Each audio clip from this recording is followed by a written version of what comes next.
Hey everybody, how's it going? Andrew here, and I just want to ask for a small favor, which is, if you're a fan of the show, then share it with someone you know. Seriously, if you like the content, the topics, the guests that we have here on the show, and feel that what we're discussing is really helpful and beneficial for you, great. But then all that we ask for is if you think that could also help someone else, then just share it with them. In whatever capacity, whether it's a community, online, it doesn't matter. If you just feel that this is helpful for you and others can benefit from the content, then it would just mean the world to us if you could share it with them too. So that's it. Again, can't thank you so much for being such great listeners. And now let's get right to the show. Hey, everybody, and welcome back to another episode of Indie Game Movement, the podcast that talks about the marketing and business of indie games. I'm Andrew Pappas. I'm going to be your host today, and we're going to be talking about leveling up while being empathetic. By now, most of you should know that this podcast is about the marketing and business of indie games. But another core theme carried throughout the show is empathy. We've talked about this in numerous ways and how it pertains to your audience, but never really defined the different types of empathy and explore the impact it can have across the industry. That's why I'm really excited about this episode, because our guest gives us a full breakdown of what empathy is, how it relates to different cultures, and how taking an empathetic approach can vastly level up your studio and even yourself. So that's what we're going to be talking about right here today on Indie Game Movement.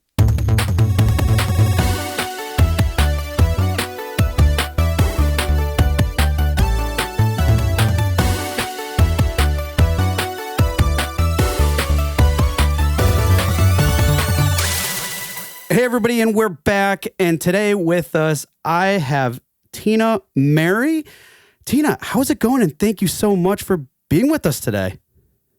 Hey, Andrew, thank you so much. I'm just really feeling wonderful today. It's sunny in my part of the world. I'm in British Columbia, Canada, and enjoying a lovely day. Thank you. That's so great to hear. Yeah, it's nice here, getting some good weather. Something in light of good weather, I'm going to ask you a question in a minute. But first, folks, I just want to give a quick introduction to Tina here. She's a senior consultant of Tina Mary Consulting. She's an international speaker, mentor, and coach, specializes in a lot of different stuff, but in particular, cultural intelligence and lots of other areas too, which is really interesting stuff that we're definitely going to dive into in a little bit. But also, you worked with lots of brands such as EA, Ubisoft, and so many others. On top of that, she recently spoke at GDC this year, 2023, which was a topic around the producer's role in fostering cultural inclusion. Such a very interesting topic. So if any of you were at GDC or part of the Vault, highly recommend checking that out. Lots of insightful stuff there. But in addition to that, I mean, Tina, you've been in Women in Games as an ambassador, Women in Games International as a mentor. Love this level of advocacy and everything there. Shipped over 25 AAA games across a 15-year period. That's some amazing accomplishments and stuff there too. And a very interesting thing, maybe to some people it's very interesting, but I thought it was kind of cool. You're also a motorcyclist. So if you don't mind, share a little bit about that. How much riding do you do? How long have you been riding? Come on out. Let's hear it. Yes, absolutely. British Columbia is an amazing place to ride a motorcycle because we have weather that's probably well suited to it for at least 8 to 10 months of the year. And honestly, I started fairly late in life. I rode on the back of my husband's Harley Davidson for a couple of decades before I finally decided, okay, it's my turn. I want to ride a bike. Nice. So I now ride a 750 Honda Shadow. It's really beautiful. It's got the big saddlebags. Those and are the big so front nice. Fairing, and it's red and it's very pretty and I love it. And I ride a fair bit. We will go for a couple hours at a time to a place called Rock Creek or up in the Okanagan in an area called the Lake Country. So I ride a fair bit, probably at least once or twice a week. We're going to get out for at least a short ride. Yeah, so it's a lot of fun, and it got me out of my comfort zone, right? Of learning something new and developing new skills, which I think is is so important to keep us young.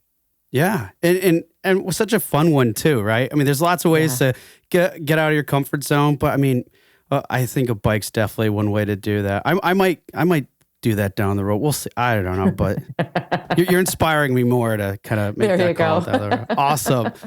Well, thank you for sharing that. And honestly, there's one other thing Tina would like to share with you, but I'm going to make her hold sharing this with you until the end. It's a special offer that you really should consider, but we're not going to share it with you until we get to the end. So please stick around. I'm sure you will, but still stick around so she can share that with you later. But first and foremost, before we get to our conversation, folks, I would love to go right into the Q Box round so we can get to know Tina a little bit more. So Tina, are you ready for the Q Box round?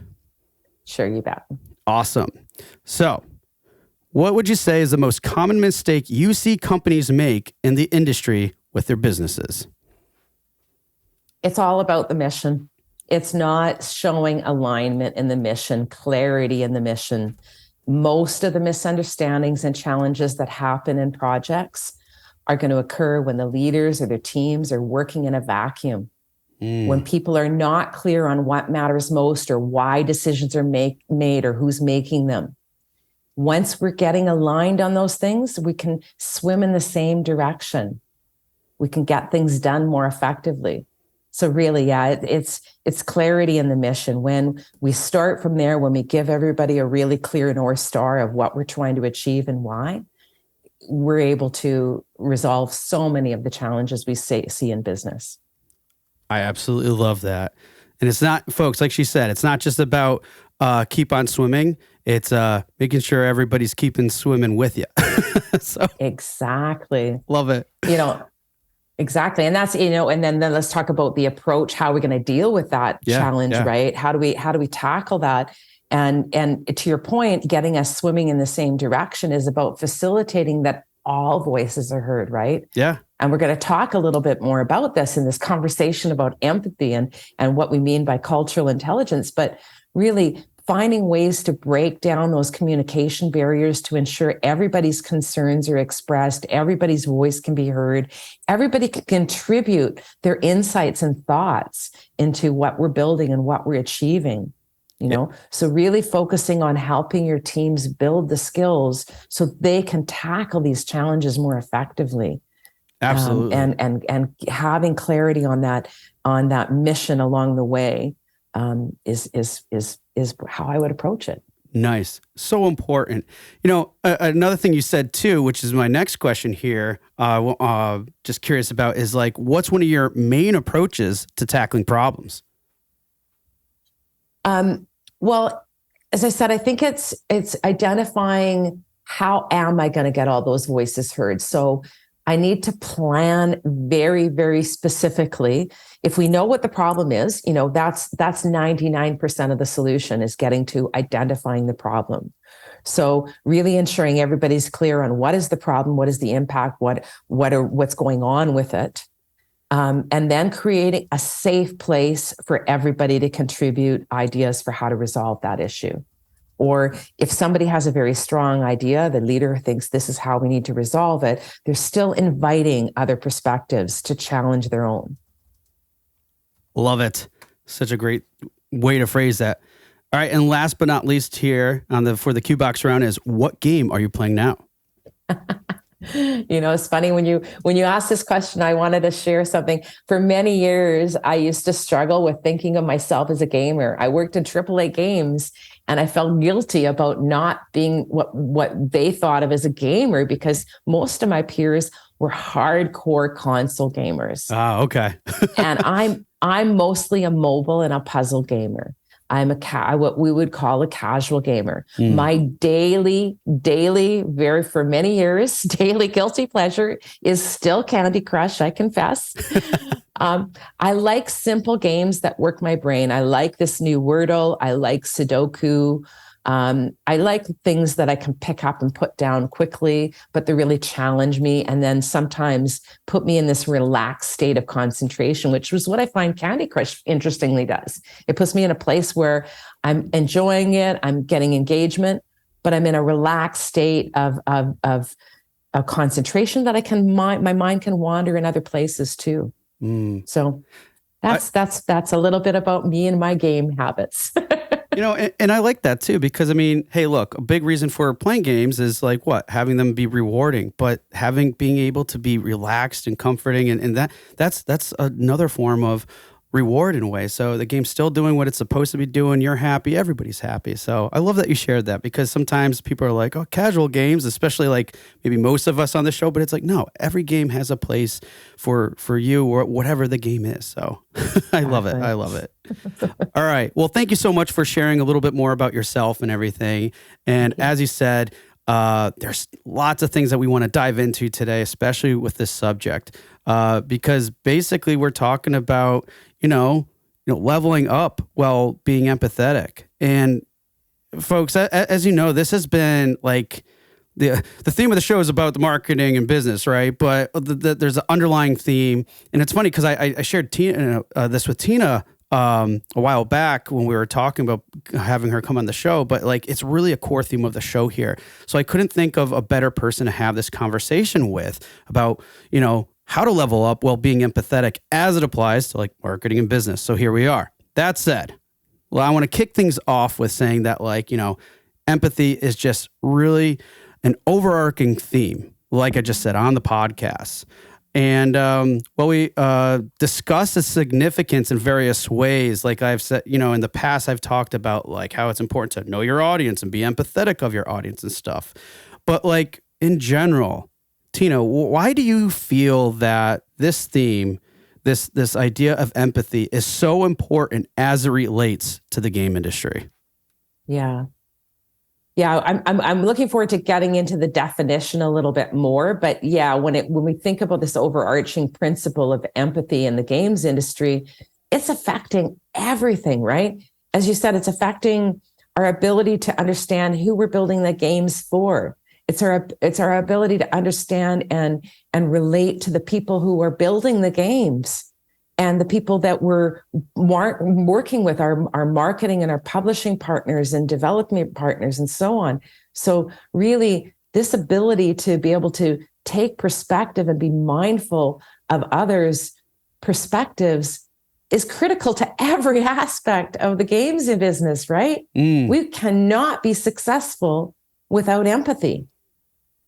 Yeah, absolutely. I mean, and it's one of these things too and that's why I feel it's always this overarching theme on the podcast too, because I mean, there's so many different areas it relates to, even though I think whatever areas that past guests or even myself have mentioned, it's typically very focused. And with that being the case, you I think alluded to some with what you just said, but what are like other examples? Because again, this is like so across the board, but what are some like maybe quick examples on where empathy could be very applicable outside of, let's say, audiences, but team members and so many other things? Okay. Yeah. Before we dive there, let's make sure that the audience is really aligned on what we're talking about in terms of this definition of empathy, because I know that we're probably pretty close, but let's just be really clear. I love it. Keep going. So Merriam-Webster's definition is the action of understanding, being aware of, being sensitive to, and vicariously experiencing the feelings, thoughts, and experience of another. It's an interesting definition. So it's really, again, what we're saying is it's this capacity to understand or feel what another person is experiencing from within their frame of reference, from their position. And to do that, we have to suspend judgment and we have to seek to understand where they might be coming from. And that's a skill set that it can be referred to as emotional intelligence. Emotional intelligence lets us empathize with other people because we can recognize when they're sad, stressed, or angry. Yeah. And we can help them regulate our own emotions as well. So who do we want to do that with? Well, we're going to want to do that with our team, right? Yep. So as a studio leader, we need empathy towards our team. We're going to mitigate that by aligning on the mission, getting to know how to adapt our leadership style to the diverse needs on the team. As an individual team member, as an individual contributor, we need empathy to our peers and our colleagues because not everybody wants to collaborate and get work done the same way. And then our external partners are another example of somebody that we need to have empathy towards, right? If for many of us mid-sized and small developers, we're using distributed development and outsourcing to scale our game development. Right. What's going on in your external partners' worlds? Are they in a different part of the world, a different city?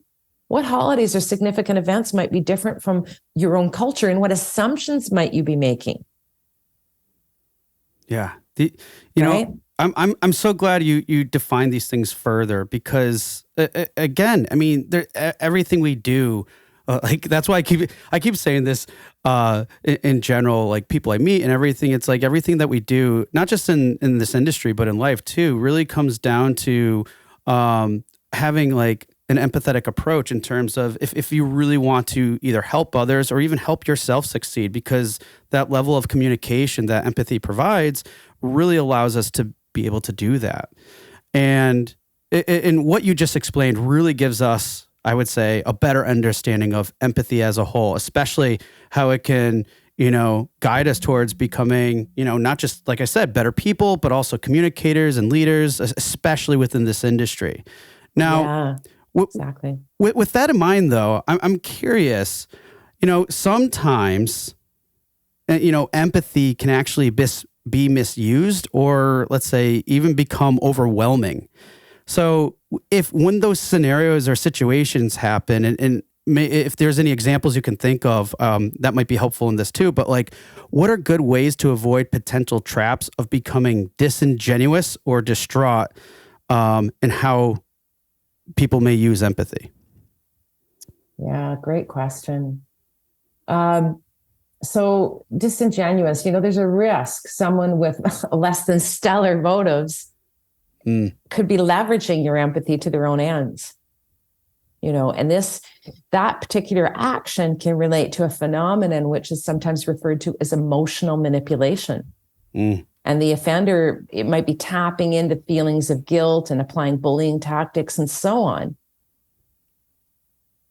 So that's a dishonest use of empathy, right? It's very much not all about being empathetic, but leveraging their empathy for their own ends. And so if you really sense that might be happening to you, be sure to talk to somebody about that situation. Talk it over and get a different perspective. And then, in terms of, the stress that can come with being empathetic, being too empathetic to others, it can be paralyzing. You can feel so sad and powerless because you really want to help that person, and people who with a high degree of empathy might really struggle with this. And the impact can really be harmful to their own sense of well-being. So again, I think it's, in this case, if you know that you have a tendency towards this, it's really important for you to reflect on what is and is not in your control. Yeah. How can you be helpful? How can't you? And sometimes just a listening voice is all you can give to an individual. But also seek to get support for yourself to talk about the situation before stress gets you too overwhelmed, right? Yeah. Yeah. No, and I'm glad because I think sometimes too, when this happens, it's not necessarily when talking about like self-serving, in using this ability to pick up and perceive how empathy can be leveraged and or manipulated in different ways. I would say it's not always like evil intentions, but it's more self-serving too. Exactly. And in doing so, that doesn't mean that like what that person's doing wrong. Maybe they have goals or objectives that they're trying to do, but at the same time, still being mindful of that, because if you're creating all this other stress or things around that actually could be limiting you to achieving growth, achieving those goals. So I think it's maybe some clarification that sometimes people aren't just doing it for malicious purposes, but what they're really doing is actually hindering themselves, even though they think that they're furthering their goals and whatnot. Yeah, really, really good point. So, very good point. So with that said too, I mean, I'm also curious because here we are talking about lots of different forms of empathy, right? So there's ways to like use it not well. There's ways to benefit. And in terms of benefiting, or whatever, how else can like empathy be defined or even used across, let's say, different cultures? Because I think that's an area where it comes up in a lot of conversations and we're not really mindful when we're dealing with other cultures. Yeah, I love this question. As you know, I love talking about culture and what it means to the games industry. Quickly defining culture represents a group of people that do things a certain way. And we tend to think about culture as nationality or ethnicity, US, Canada, European, and so on. But we can also think about culture in the context of, say, an indie studio versus a AAA studio, or a producer versus an engineer versus a game designer. They kind of think about the project in different ways, right? Absolutely. So getting to your question, if you're dealing with a fellow producer or an engineer and you both come from very similar cultural backgrounds, it's probably easier for you to experience empathy because of your common life experiences. But when someone's coming from a very different culture, the ability to demonstrate empathy takes more work. And that's where my work with cultural intelligence comes in, because cultural intelligence is the ability to work and relate effectively with those different than ourselves. So we can use cultural intelligence as the next step to have those emotional intelligence capabilities, right? Those really same social sensibilities when we're interacting with people who behave differently than we're used to. So as an example, I might assume that your giggles mean laughter. But in another culture, that might imply embarrassment. In some cultures, we're socialized to express anger by yelling and expressing our concerns. In other cultures, it's very much simmer in silence.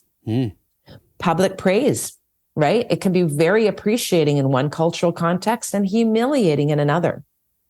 So cultural intelligence helps us demonstrate empathy when we're working with those very different from ourselves, or even a little bit different than ourselves, because it helps us challenge our perspectives, right? And suspend our judgments that we might otherwise make around why somebody's behaving a certain way. Have you heard somebody in the hallway saying, oh, they were so emotional in that meeting? That's cultural bias. Yeah. Be more empathetic and recognize that. Or you said, gee, did you look at the expression on their face? It's like they didn't even care. We just heard that 20 people were laid off. Well, maybe in their culture, it's not appropriate to demonstrate emotions visually. Yeah. And so again, how can we be empathetic towards that individual to respect the fact that they're not from a culture that shows that? Yeah. And, I'm so glad you explain this and detailed it further, because we tend, a lot of times we just get caught up in our own little world, in our bubble, and whether that may be our personal life, where we are located, or even in the business that we're in. So, across, and especially now where everybody is working remotely across countries, like it's not so we could talk so much, I'm sure, and I know if you had in the past about this subject, but it's just so interesting to define, because with all these different variables, there's like cultures and probably subcultures within an actual company, depending on how it's structured, how big it is. And then you add that type of dynamic system of culture, of a business culture across the world, because people are now remote. Well, wow. Exactly. Well, I used to see, even if you think about electronic arts, I worked for many years at electronic arts. EA Vancouver, very different culture from the Romania studio where I spent time living and working. In EA Vancouver, we had the FIFA team, really different culture than the NHL team. On the FIFA team, there was this core gameplay group that had a very different culture and way of getting things done than the people on the game modes team, or the people doing the rendering work. So the artists made decisions differently and got work done differently than the engineers. All these subcultures showed up.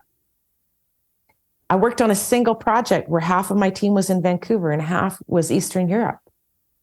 I had to show up differently as a leader. I had to be empathetic about what they needed from me as a leader.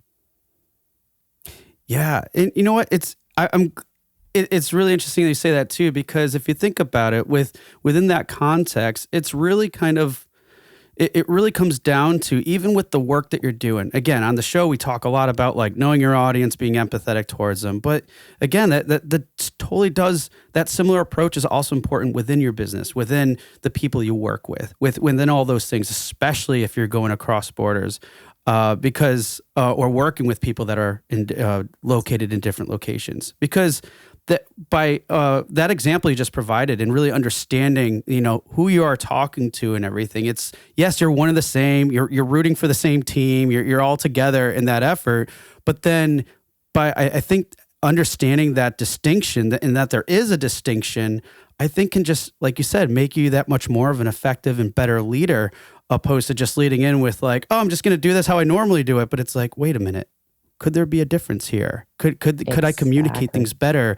And if I'm not aware of those things, what could happen? And, and who knows what could happen, but it might not be as effective as if you were aware of them. Yeah.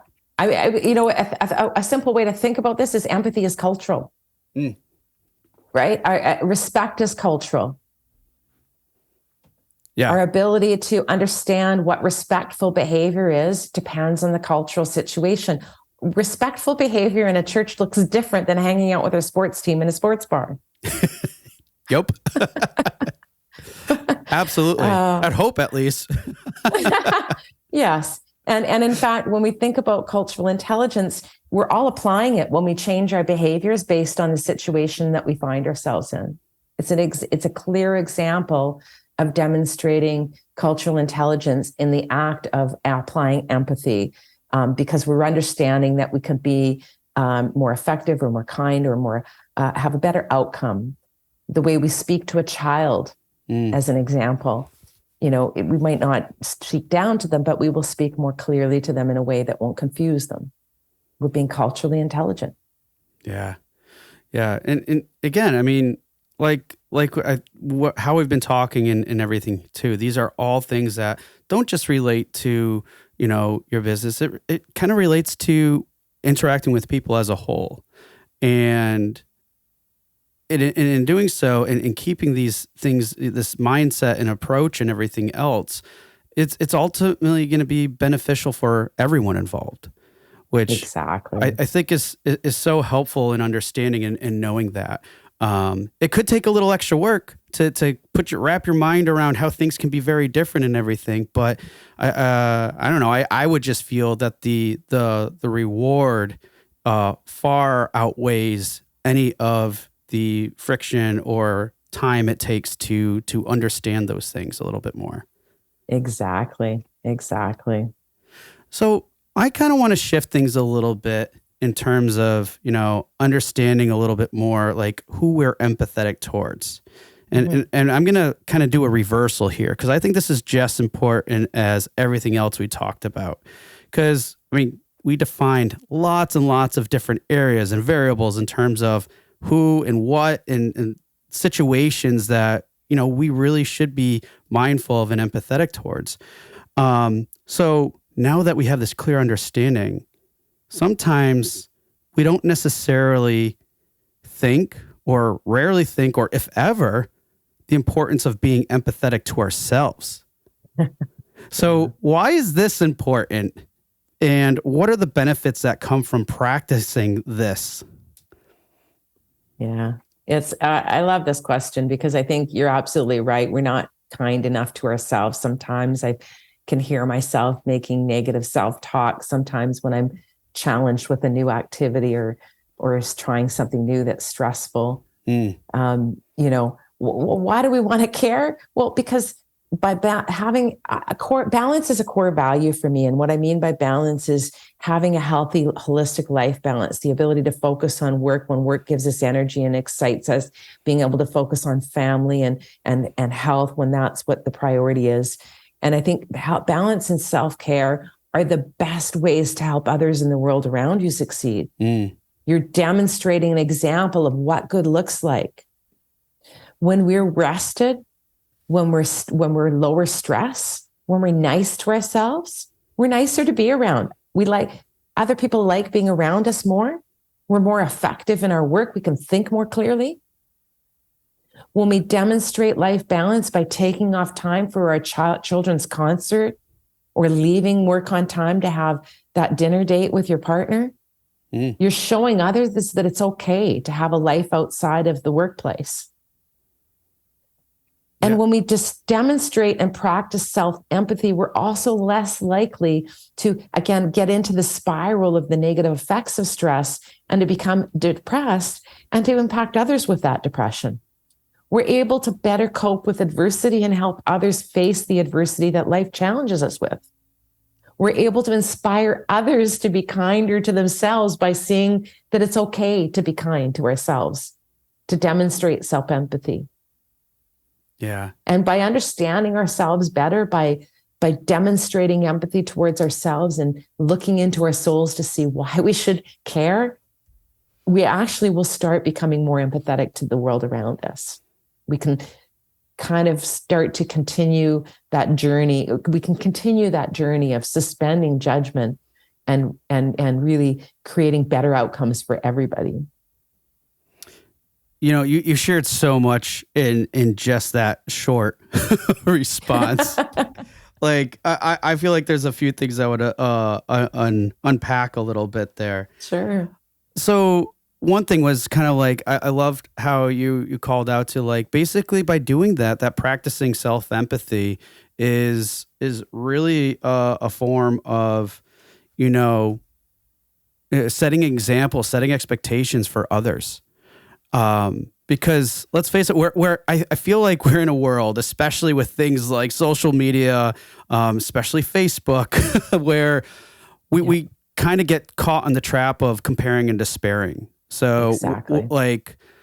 Whether someone's making a lot more tweets than you are, or doing more, or let's say that someone's life looks perfect because they keep posting nice pictures of their family all the time on Facebook. Whatever the reason is, we look at this and then judge ourselves. Like you said, not practicing self-empathy, we judge ourselves. But then by taking a moment to not just showcase these things in a format that's really hard to get the full picture, but like actual examples of, like, you know, taking that time to yourself. And when someone asks, and be like, well, I was feeling run down and I knew I would feel better and more energized and everything else if I did that. And someone else could be like, wow, that's a great idea. Wow, maybe this validates a feeling for me that I should now act upon. Exactly. Right? Maybe I could do this too. Yes.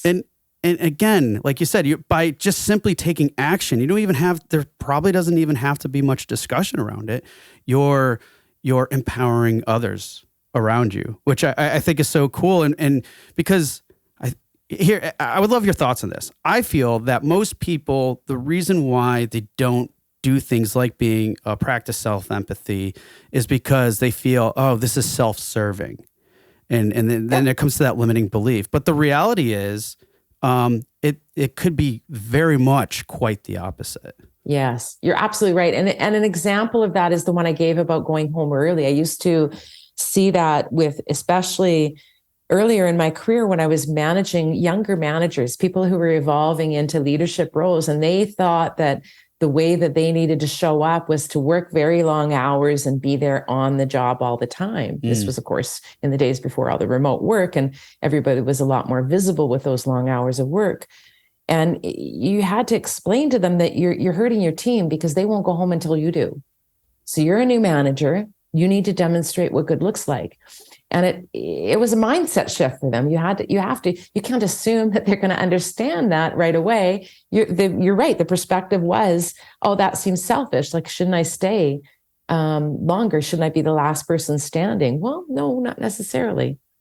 Yeah, exactly. Another thing I wanted to call it to is simply, well, two things. One is everything you described, all these scenarios, situations, and everything else in terms of how it relates to the negative aspects of not being self-empathetic is basically a big conversation we hear time in and time out in the industry as a whole, and regardless of what entity, whether it's solo, small, indie teams, all the way up to AAA, but it's burnout.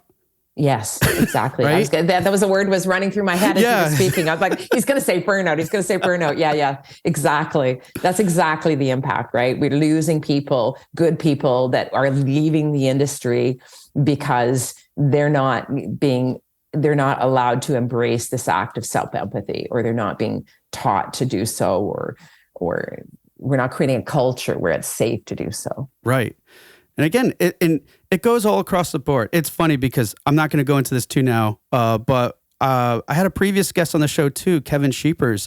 We were talking about like healthy mindsets and health within the industry, and this is definitely another area that he talked about a little bit more in detail. But still, but the point being, though, in terms of the cultural, what we can do as making a cultural shift, as you so outlined with all the other examples you provided, Tina, is that again, being self-empathetic, it can wherever this is being practiced and started, on the lower level, on a higher level, whatever the subculture is and who that leader is of that culture. Let's say if it's an internal team or organization, it starts to spread. It starts to show what is right. And doing so, like you already outlined, the productivity and everything else just aligns then with the goals, with the mission, with everything else. As you started off in the very beginning with this about aligning goals and everything else. And the empathy is a great way to do that.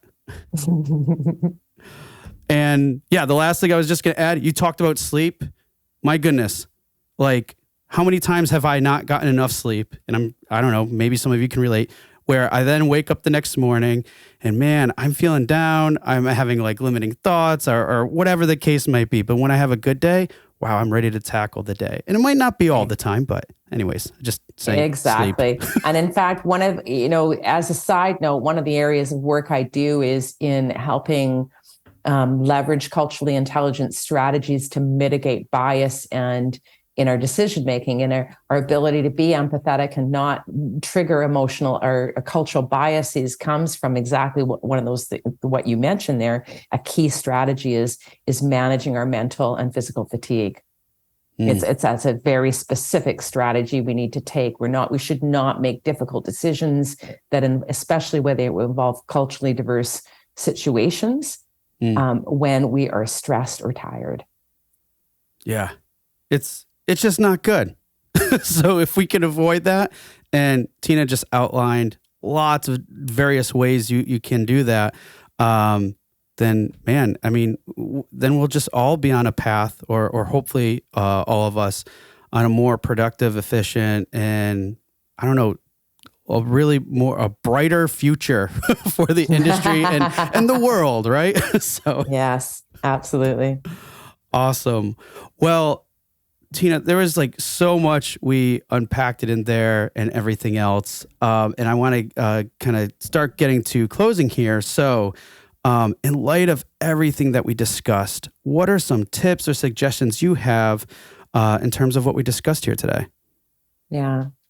I want to recommend a framework. It's a 3-step framework to really reflect on how indie devs can think about empathy in their own work or in their work in their studios and companies.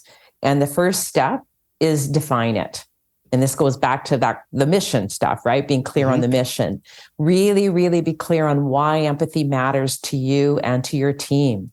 And be clear on who you want to demonstrate empathy towards. So get specific about your stakeholders. Understand who's involved and what empathy might look like for you. Right? So define it. Second step, describe what it will look like. Describe it. Get explicit about what it's going to look like to be empathetic and what the outcomes will be. Why should we care? What will it feel like for us? What will the changes to the bottom line be? And then the third step, utilize those first 2 stages. You've defined it, you've described it. Now have a plan. Figure out the specific steps you're going to take to either build the skills and or establish the systems and practices that your team will apply to best support an empathetic and an inclusive approach to your work. For example, you might look at striving to hire your next team member with a priority on representing a new demographic. Mm. Might want to explore and learn about the cultures of the different team members or partners with whom you work. So understand, if you're looking at the empathy to your gamers, the people who you're building the games for, what are you doing to get them involved in the game design and testing your assumptions around what's going to be a fun experience for the different communities that you're building for? So yeah, keep going. Being specific is the most important thing, right? So define it, describe it, and have a plan. Absolutely love it. And I love how you broke down, like they're all interlinking with each other, but like that, but the process and those 3 steps, so key and pivotal in order to take the right steps and take the right course of action to, like you said, I couldn't explain it further. And those are such great steps that you outlined, and very much appreciate that, because again, sometimes this can be tricky. So follow those steps and work towards this and everything else. And you should at least be headed in the right direction. Yes, so I think so. Thank you for that. And as we close, I want to know, how can people get in touch with you? But first, if like I shared in the beginning, you have this offer that you'd like to share to our listeners. Could you please give us a little bit more information as to what that is? Sure. Thank you so much. So my specialty is a field called cultural intelligence, as we mentioned before. And the field of cultural intelligence allows us to both measure and develop those capabilities that are going to allow you to be more empathetic and effective working across cultures. It's a very cool approach that's it's rooted in rigorous science. And I want to give the audience an opportunity to check this out. So here is my offer. I will offer to deliver 1 or more small group coaching sessions for this audience. So you need to find at least 1 other person to sign up with you. There's a minimum 2 attendees required for these sessions. Each person who attends is going to get their personalized CQ assessment and feedback report. It's going to measure your ability to work and relate across cultures. It's going to give you a cultural value profiling tool, and it's going to give you the starting point to improve your effectiveness, being more empathetic and working across cultures. We're going to use that report in a 1-hour small group coaching and debrief session. And again, the reason I want minimum 2 people is so that we can have a good conversation. You can hear different perspectives.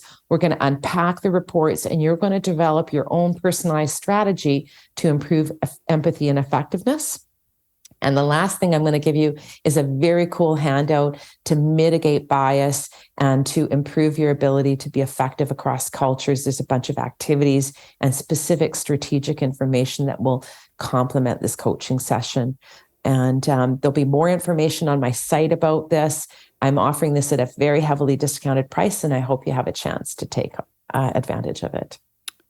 Oh, I mean, I can't thank you enough for extending this type of an offer. And, you know, if anybody out there is looking to do these types of things and getting on the same page, or let's say swimming together, I can't think of a better structure or format or whatever than what Tina is offering here, especially with the discount that she's providing. So if you are interested, you can head over to our website, which is to this specific landing page, which is tinamaryconsulting.ca/IGM. So that's the URL. I'll also put it in the show notes and also in this episode's description. So please, if it's right where you guys are at and you want to level up in terms of your empathy across the board, especially with your business, please check it out.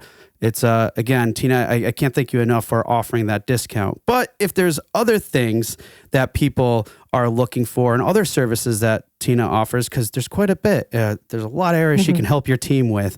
Tina, what are some ways people can reach out, ask questions? Sure. I mean, you have your website. What other things too?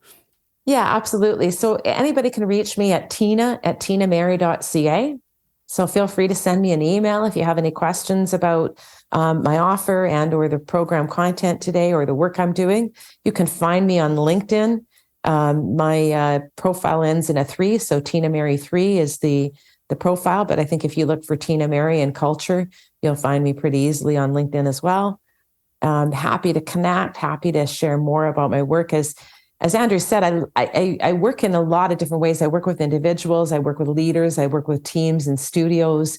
I'll do keynote programs, I'll do customized workshops, and I do one-on-one mentoring and coaching as well. So really ready to help you accelerate your journey around being effective, working across cultures, and being more an inclusive and empathetic studio culture. Awesome. So people, please, if any of that sounds like it's more of what you need in your life, in your business, in your work, whatever, please don't hesitate to reach out to Tina, like connect with her, the website, LinkedIn, whatever it might be. So again, Tina, can't thank you enough so much for that, and just being here on the show and sharing what you did today is so helpful and enlightening. So appreciate it. Thank you. It's been a pleasure. Thanks so much. Hey everyone, thank you for listening to another episode of Indie Game Movement. I'm Andrew Pappas, your host, and the show's producer is Mustafa Price. Show notes for this episode can be found by visiting rengenmarketing.com, the number episode of the show. Rengen Marketing is a consulting marketing company that helps indie devs with their marketing efforts. Whether you need guidance with your game's marketing strategy or could use a free marketing plan template, then please visit www.rengenmarketing.com and take action. A special thanks to Dakota Saw for Season 2's opening theme and Melissa Gellis for the new logo design. And as always, thanks for being such great listeners, and we'll see you next time on Indie Game Movement.